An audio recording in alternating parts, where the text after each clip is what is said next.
생선은 만지면 비린내가 나잖아요. 그러니 만나고 나면 원치 않게 비린내 같은 잘못된 것이 묻어나는 그런 만남.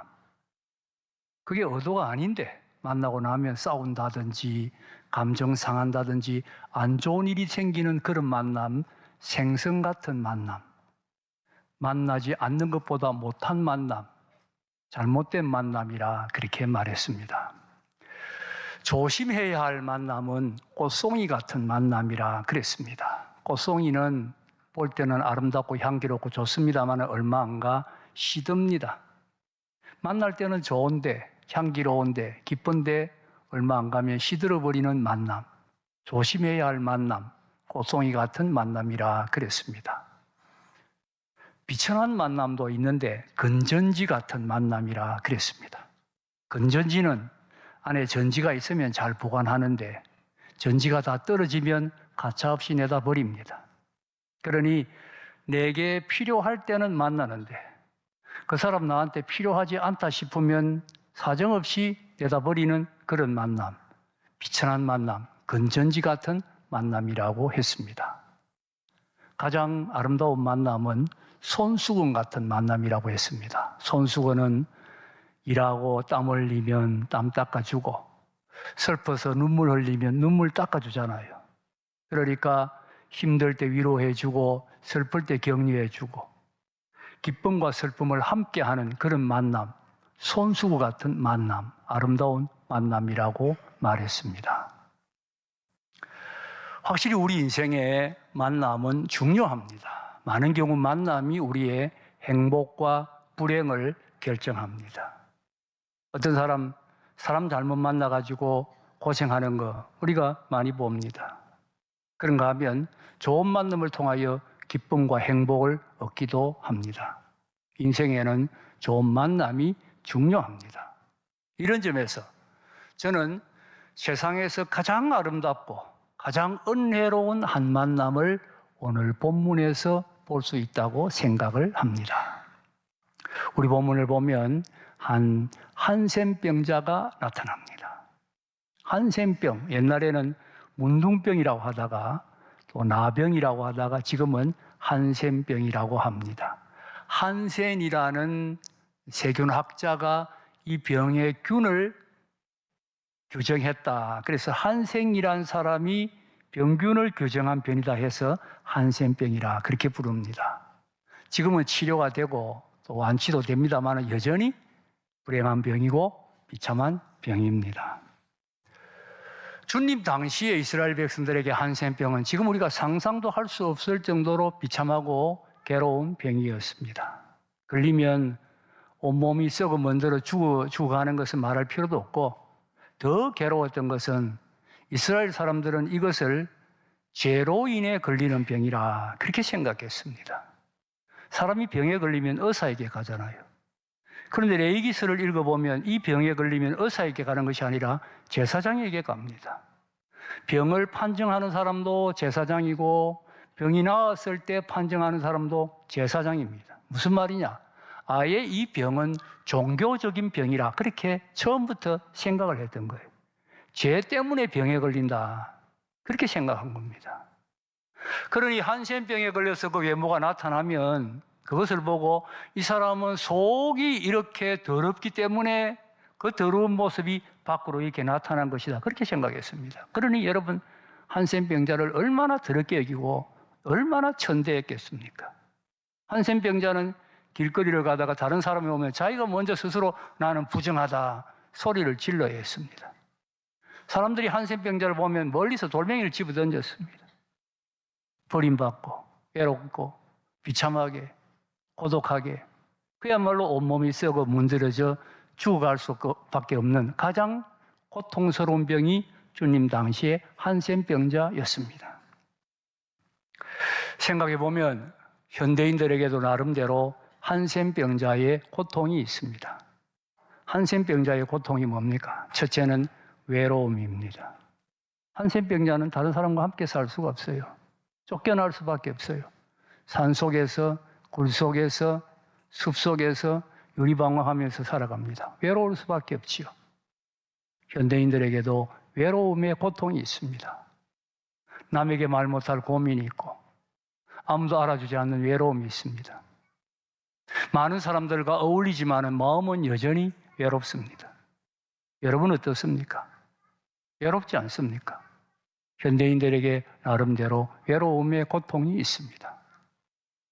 한센병자의 두 번째 고통은 죄인 취급받는 겁니다. 죄인 취급받는 것.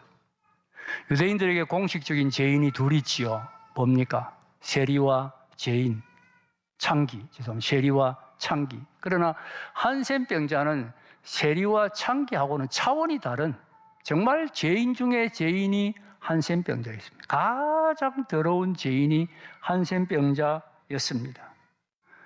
여러분, 우리나라도 옛날에 문둥병을 천형병이라고 한 거 아십니까?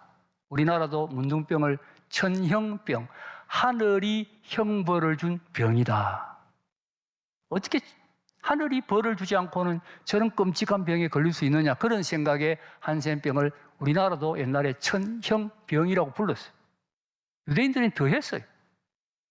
드러난 모습을 보고 저 사람은 영적인 모습이 저렇다 이렇게 생각했으니까 그게 얼마나 끔찍한 이야기입니까? 그런 고통을 당해야 했습니다. 우리에게도 다른 사람들이 무시하고 다른 사람들로부터 천대받는 고통이 있을 수 있지요. 다른 사람이 나를 나쁜 사람 취급하는 거예요. 나쁜 사람 취급받는 그런 고통이 우리에게 있을 수가 있습니다. 셋째는 소망이 없다는 겁니다. 그렇습니다. 이 병은 한번 걸리면 끝나는 거예요. 그냥 고독 가운데 외롭게 고통받으며 죽어갈 수밖에 없는, 아무 소망이 없는 것이 이 병이었습니다. 사람은 아무리 어려워도 소망이 있으면 살아갈 수 있습니다. 그래서 뭔가 내가 소망이 있으면 견딜 수가 있잖아요. 문제는 소망이 보이지 않는다는 거예요. 현대인들의 문제.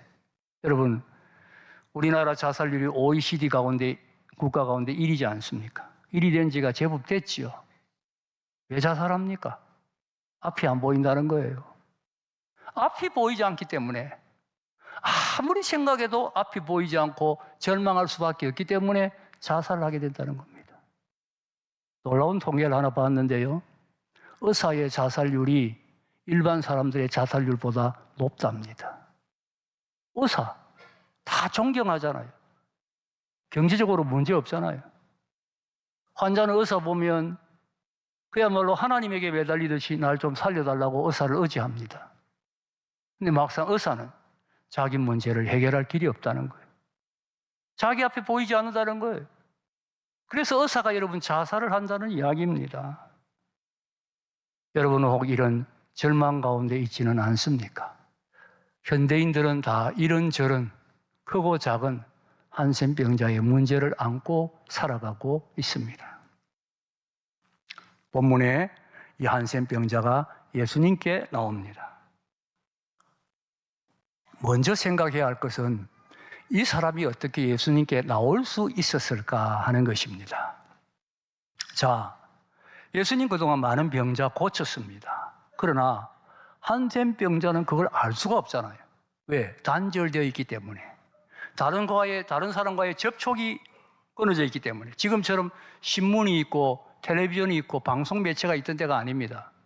사람과 사람과의 만남 외에는 소식 전할 길이 없는데 한센병자는 단절되어 있어요. 그런데 어떻게 이 사람이 예수님께 나왔습니까? 답은 하나입니다. 예수님에 대한 소문을 들은 거예요. 소문. 여러분, 소문이 이렇게 무서운 겁니다. 소문은 완전히 격리되어 따로 살고 있는 한센병자에게까지도 소문은 가는 거예요. 소문이 이렇게 위력이 있는 겁니다. 우리말에도 말 없는 발이, 죄송합니다, 발 없는 말이 천리 간다, 그런 말이 있죠. 실제로 말이 그렇게 멀리 간다는 이야기죠.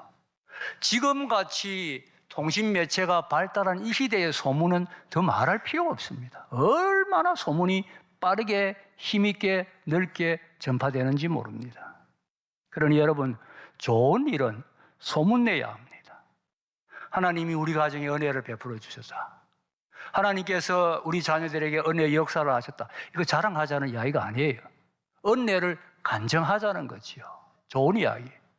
여러분, 요즘 우리 주위의 세상에 좋지 못한 이야기가 얼마나 많습니까? 이런 세상에 좋은 이야기도 소문내가지고 퍼지게 하는 게 좋지요. 하나님의 은혜의 간증, 좋은 소문은 퍼지게 하는 게 좋습니다. 교회 부흥도 비결이 다른 데 있는 거 아닙니다. 좋은 소문 나면 부흥하게 되어 있습니다. 여러분, 부흥하는 교회 한번 보세요. 한결같이 좋은 소문 나잖아요. 부민교회 부흥의 비결도 우리 교회 좋은 소문남이 됩니다. 무슨 소문나야 됩니까? 두 가지입니다. 하나는 부민교회 말씀 좋다. 제가 말씀 좋다 말하는 건 조금 뻔뻔스럽습니다만은 저 이야기가 되니까. 그러나 어차피 어쩔 수가 없어요. 말씀 좋다는 소문이 나야 됩니다. 물론 교회 하나님 만나러 오지요. 예배드리러 오지요. 그러나 말씀 좋아야 그 교회 교인들이 옵니다. 말씀 좋다는 소문이 나야 돼요. 또 한 가지는 부민교회 은혜롭다. 이런 소문 나야 돼요. 부민교회는 싸움하는 교회다. 부민교회는 안에 들어가 보면 시끄럽다.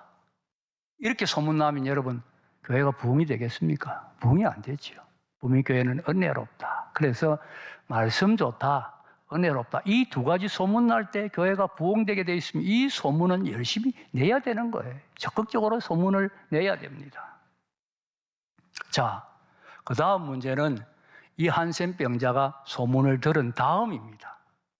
한센병자가 어떻게 그 소문을 통하여 예수님이 병자들을 고친다는 이야기를 들었어요. 그 이야기를 듣고 다른 병자는 고쳤는지 모르지만은 한센병은 안 돼. 내 병은 고칠 수 없는 병이야. 이렇게 생각했다면 어떻게 되겠습니까? 그것으로 끝이죠. 그 사람 그 병 앓다가 그냥 죽는 거예요. 근데 이 사람은요, 예수님이 다른 병자 고쳤다는 소문을 들었을 때 그분이라면 내 병도 고칠 수 있다. 이렇게 믿었어요. 이게 중요한 겁니다. 다른 사람이 받는 은혜를 나도 받을 수 있다고 믿은 거지요. 객관적 진리 속에서 주관적 진리를 찾은 거예요. 객관적 진리 속에서 주관적인 문제를 해결하는 것입니다. 이것이 여러분 중요한 겁니다. 우리가 하나님 말씀 얼마나 많이 듣습니까? 또 얼마나 많이 알고 있습니까? 문제가 뭐냐? 그건 하나님 말씀이고 내 현실은 내 현실이다. 이렇게 생각하는 거예요. 그건 수천여 년의 성경 속에 일어났던 사건이고 내 현실은 내 현실이다. 그 나와 상관이 없는 것으로 생각한다는 것이지요. 그래서 설교 들으면 오늘 감동적인 이야기 잘 들었다. 재미있는 이야기 잘 들었다. 이걸로 끝납니다. 이걸로 끝나면 아무 소용없습니다. 여러분, 성경 속에 사람이 문제 해결받았으면 나도 문제 해결받을 수 있는 겁니다. 성경 속에 사람이 질병 치료받았으면 나도 치료받을 수 있는 겁니다. 성경 속에 사람이 성령 충만 받았으면 나도 성령 충만 받을 수 있는 겁니다. 성령 충만 받은 사람이 성경 속의 사람이 하나님 만났으면 나도 하나님 만날 수 있는 거죠. 이것을 성경 속의 진리를 내 진리로, 내 은혜로 만들어야 한다는 거예요. 여기에 은혜가 내 심령에 역사하는 비결이 있습니다. 저는 찬송 부를 때 그런 생각을 많이 해요. 찬송을 불러보면 이 찬송을 지은 사람은 어떻게 이렇게 큰 은혜를 받았는가? 여러분 그렇지 않습니까? 그 가사를 읽어보면요, 정말 참 기가 막힌 은혜를 받아서 이런 간증을 한 거예요. 저는 그 가사를 읽으면서 노래를 부르면서 그런 생각합니다. 하나님, 이분에게 이런 은혜를 주셨으면 저에게도 이런 은혜 주실 수 있는 줄로 믿습니다. 저에게도 이런 은혜를 주시옵소서. 찬송을 부르면서 그렇게 기도하며 찬송을 부릅니다. 그렇지 않습니까? 하나님이 그분에게 그런 은혜를 주셨으면 나에게도 그런 은혜를 주실 수가 있는 것입니다. 이것을 믿어야 하는 것입니다. 여기에 소망이 있고 여기에 하나님의 역사가 있습니다. 그래서 그가 예수님 앞에 나와서 간구합니다. 12절을 함께 읽겠습니다. 12절 시작. 예수께서 사람이 있어 예수를 보고 엎드려 구하여 이르되 주여 원하시면 나를 깨끗하게 하실 수 있나이다 하니. 여러분, 이 사람이 주님 앞에 나와서 간구하는데 이 간구를 자세히 봐야 합니다. 뭐라고 말했습니까? 주님, 내 병을 고쳐주세요. 그렇게 말하지 않았습니다. 주님, 내가 낫고 싶습니다. 낫게 해주세요. 그렇게 말하지 않았습니다. 뭐라고 말했습니까? 주님, 원하시면 나를 깨끗하게 하실 수 있습니다. 깨끗하게 하실 수 있습니다 말은 주님의 능력을 믿는 거지요. 아무도 못 고치는 이 한센병이지만은 주님은 깨끗하게 하실 수 있다는 것을 나는 100% 믿습니다. 주님의 능력에 대해서는 조금도 의심하지 않습니다. 다만 내가 그럴 만한 자격이 있는지 그런 생각이 든다는 거예요. 내가 너무 더러운 죄인이라서 내 모습이 이렇게 추한데 나 같은 더러운 죄인이 주님이 고쳐주기를 원하실런지 그게 자신이 없다는 거예요. 원하시기만 하면 주님이 원하시기만 하면 얼마든지 깨끗하게 해주실 수 있는 줄로 믿습니다. 깨끗하게 해줄 줄은 믿는데 원하실지 자신이 없다는 거죠. 주님의 긍휼을 바라보는 마음, 긍휼을 바라보는 마음입니다. 여러분 16세기의 폴란드에 코페르니쿠스라는 지동설을 주장했던 천문학자가 있었어요. 당시는 천동설, 지구는 가만히 있고 하늘이 돈다 이렇게 믿었거든요. 로마 천주교에서. 이 사람이 하늘이 태양이 있고 지구가 돈다고 주장했다가 화형당했어요. 화형을 당했는데 화형당하기 전에 이런 말을 남겼습니다. 기도를 합니다. 하나님, 나는 바울에게 주셨던 그런 놀라운 능력을 구하지 않습니다.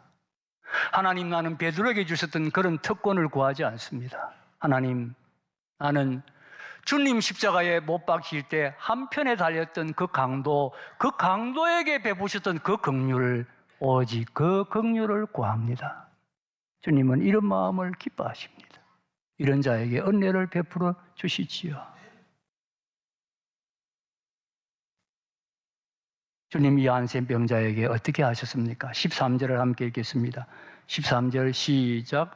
예수께서 손을 내밀어 그에게 대시며 이르시되 내가 원하노니 깨끗함을 받으라 하신대 나병이 곧 떠나니라. 예수님께서는 한센병자의 말씀을 듣고는 먼저 하신 일이 손을 내밀어 그의 몸에 손을 대었다 그랬습니다. 여기 손을 대었다는 말은 그냥 살짝 대었다 이런 뜻이 아니고 그의 몸을 어루만졌다 그런 뜻입니다. 한센병자의 몸을 만져주시는 거예요. 그런데 이 사람은 어떤 한센병이냐? 헬라어를 보면 온몸에 한센병이 가득한 사람, 우리 본문도 실제로 보면 온몸에 나병이 들은 사람, 온몸에 나병이 들었다는 말은 무슨 말입니까? 초기가 아니라는 거죠. 다 퍼져가지고 온몸이 썩어 문드러진 거예요. 그야말로 온몸에 썩어 문드러져 고름이 나는 그런 몸을 주님이 마사지를 하듯이 막 만져주신 거예요. 여러분, 그 썩어 문드러진 한센병자의 몸을 주님이 만져주시는 겁니다. 어떤 실험실에서 이런 실험을 했습니다. 한 환자를 두고 두 사람이 들어가서 위로하는 대화를 하는데 각각 10분간 위로하는 비슷한 내용으로 대화를 하고 나오라고 했습니다. 그런데 한 사람은 이야기를 할 때 손을 잡고 이야기를 하고 한 사람은 그냥 이야기를 하고 나오라고 했습니다. 두 사람이 대화를 하고 나갔습니다. 나간 다음에 물었습니다. 자, 손을 안 잡고 이야기한 사람이 당신하고 몇 분 동안 이야기한 것 같습니까? 환자가 10분간 이야기한 것 같습니다. 그렇게 대답했습니다. 손을 잡고 이야기한 사람, 이 사람도 똑같이 10분간 이야기했습니다. 그런데 손을 잡고 이야기한 사람은 몇 분간 이야기한 것 같습니까? 물었을 때 환자는 20분간 이야기한 것 같다고 대답했습니다. 손을 잡아줄 때 더 위로가 되고 더 격려가 되고 더 마음이 따뜻해진다는 이야기지요. 심리학에서 이걸 타치 치료법이라 그럽니다. 손을 잡아둔다든지 몸을 만져줌으로 그 상처를 치료해주는 방법 중에 하나라는 이야기입니다. 우리 예수님 그렇습니다. 한센병 말씀만 하면 고칠 수 있습니다. 한센병 나으라면 끝나지 않습니까? 그러나 그 상처난 마음은 어떻게 고칩니까? 그 외롭고 그 천대받고 그 찢어진 그 상처를 어떻게 고치냐는 거예요. 주님은 그 상처를 고쳐주기 위하여 그의 그 썩어 문드러진 몸을 만져주시는 거예요. 만져주시는 겁니다. 외롭고 절망적인 사실은 그의 마음을 주님이 만져주시는, 그의 그 외롭고 쓰라린 그 괴로운 마음을 만져주심으로 그의 상처를 주님이 치료하시는 것이지요.